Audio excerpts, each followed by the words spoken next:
ባለፉት 3 ዓመታት ከ2 ወር አካባቢ 8 ቢሊዮን 200 ሚሊዮን አጠቃላይ ሀብት ያፈራ ለየትኛውም መስራት ለሚችሉ የህብረተሰብ ክፍሎች ያለምንም የንብረት ዋስትና ሰጠ። በአሁን ሰዓት ከ41,000 በላይ አባላትን ያፈራና ይዞ በመጣ ሐሳብ በኢትዮጵያ ህዝብ በነጋዴው እና ስራ ወዳድ ህብረተሰብ ላይ ከፍተኛ ተቀባይነት በማምጣቱ ባለፉት አጭር ዓመታት ታምራዊ ለውጥ በማስመዝገብ ላይ ይገኛል። ለሀገሪቱ እድገት ከፍተኛ ሚና የሚጫወትና በሌሎች ሀገሮችን እንደ ኬንያ በመሳሰሉ ሀገር ሊታደግ የምትችለው የህብረት ስራ አገልግሎትን አጠናክረን ስንቀጥልና ህብረተሰቡ በዚህ ሲሰጥ ሌሎች የመንግስት አካላት ይህንን እንደሚገባ ተግባር ባለው መልኩ ሲደግፉ ይህ ተቋም ቅድም ከሚባለው በላይ ነው አንድ ቤት ሎሉ።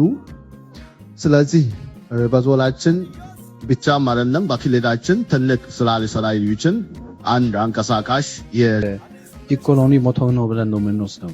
እምነት ተጭሎበት የሚሰራ ከሆነ በእርግጠኝነት በአጭር ጊዜያት ውስጥ የዜጎች ህይወት የሚቀየርበትና የሁሉም ደግሞ ወደ ተሻለ ፕሮግረስ ውስጥ የሚገባበት ሂደቶች ይኖራሉ የሚለውን ነገር ለማንሳት ነው።